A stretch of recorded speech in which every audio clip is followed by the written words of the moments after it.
Hai, minasan, konnichiwa. Selamat datang di channel Easy Nihongo bersama saya, Milan des. Hari ini kita akan mempelajari Mina no Nihongo bab satu. Di bab satu ini terdapat 6 pola kalimat. Oke, mari kita mulai. Yang pertama, ada kata benda wa, kata benda des. Kata benda yang pertama itu berfungsi sebagai subjek dan kata benda yang kedua berfungsi sebagai objek, di mana fungsi wa di sini berarti adalah. Wa dalam pola kalimat ini itu digunakan sebagai eh, penanda topik pembahasan dalam suatu kalimat. Kemudian penggunaan des itu untuk mengakhiri kalimat yang ujungnya kata benda bersifat positif. Contohnya, ada watashi wa Mira desu, yang berarti saya adalah Miller. Wa di sini memiliki arti adalah. Kemudian contoh yang kedua ada wan sang wa kaishain desu, yang artinya wan adalah karyawan perusahaan. Kemudian ada pola kalimat kata benda wa, kata benda ja arimasen, yang berarti A bukan atau tidak B. Ja arimasen itu juga bisa diganti menggunakan dewa arimasen sebagai bentuk yang lebih sopan dari ja arimasen. Kemudian ja arimasen itu sendiri berfungsi untuk mengakhiri kalimat yang ujungnya kata benda bersifat negatif. Contohnya, watashi wa Amerika jinja arimasen, yang berarti saya bukan orang Amerika. Kenapa di sini wa tidak diartikan adalah? Jadi, eh, wa itu bersifat opsional dalam suatu kalimat. Bisa diartikan adalah, bisa juga tidak. Tetapi, wa itu digunakan sebagai penanda suatu subjek pembahasan atau topik pembahasan. Makanya, kita artikan dulu sebelum wa di sini ada watashi yang berarti saya. Kemudian ke belakang jaarimasen yang berarti bukan atau tidak, Amerika Jin yang berarti orang Amerika. Kemudian contoh berikutnya ada wan sang wa gakuseja arimasen, yang artinya wan bukan murid. Oke. Berikutnya ada pola kalimat kata benda wa, kata benda deska. Yang perlu ditekankan di sini adalah penggunaan ka. Ka di sini itu artinya apakah. Jadi dalam pola kalimat ini, apakah A adalah B? Ka sendiri itu fungsinya untuk membuat kalimat menjadi pertanyaan.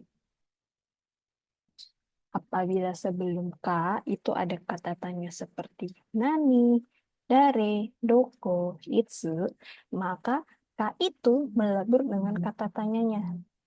Misalnya di sini contoh yang kedua ada anu hito wa dari desu ka? Di sini ada penggunaan kata tanya dari, kemudian diikuti dengan ka. Maka ka di sini itu melebur dengan dari. Dari itu kan artinya siapa. Ka di sini artinya orang itu siapa.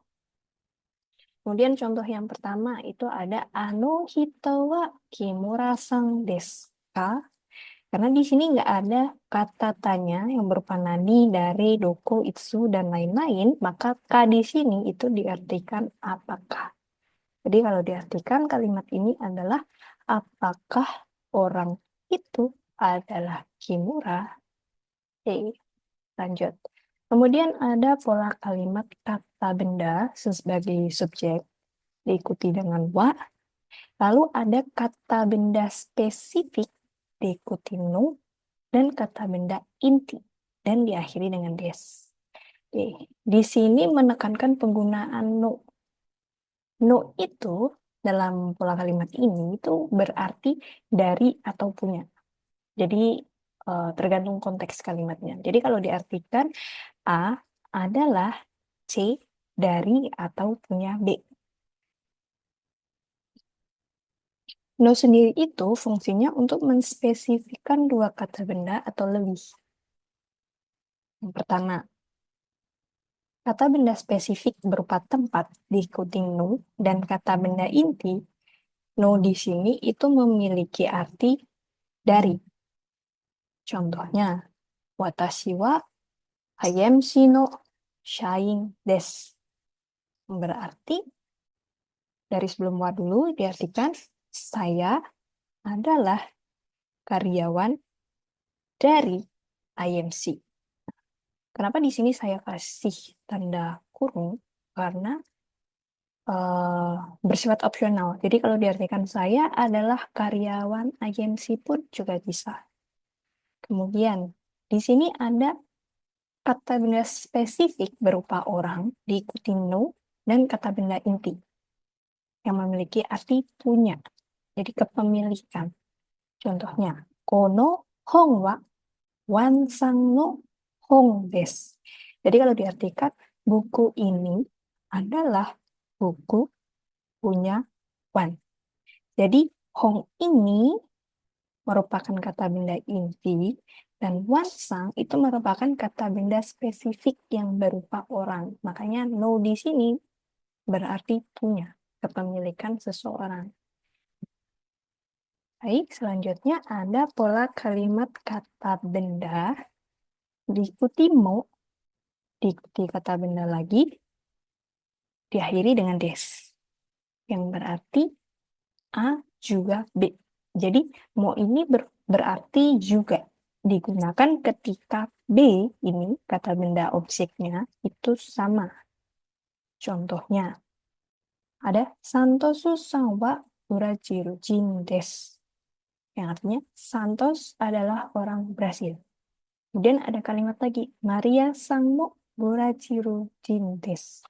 Yang berarti, Maria juga orang Brasil. Di sini yang menandakan objek adalah Burajirujin.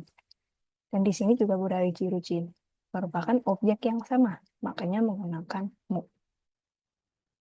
Selanjutnya ada penggunaan pola kalimat kata benda wa nani nani sai des. Yang berarti A, umur titik-titik tahun. Contohnya, Teresa-chan wa 9 sai desu. Yang berarti Teresa umur 9 tahun. Kemudian ada Taro-chan wa 8 sai desu. Taro umur 8 tahun. Yang perlu diingat nih dalam penggunaan angka dalam usia yang berakhiran 1, 8 itu pasti isai, hasai. Dan khusus usia 20 tahun itu hatachi. Contohnya 11 tahun, ju isai. Jadi bukan ju ichisai, tapi ju isai. 18 tahun, ju hasai. Bukan ju hachisai. 21 tahun, ju isai. Seperti itu. Kemudian kata tanya yang digunakan itu adalah nansai desu ka? Umur berapa? Kalau ingin yang lebih sopan lagi, menggunakan oikutsu desu ka? Itu lebih sopan dari nansai desu ka. Kemudian ada latihan soal untuk teman-teman kerjakan. Boleh dijawab di kolom komentar. Oke, hari ini sampai di sini. Terima kasih. Arigatou gozaimasu. Jangan lupa di subscribe, like, dan komen ya.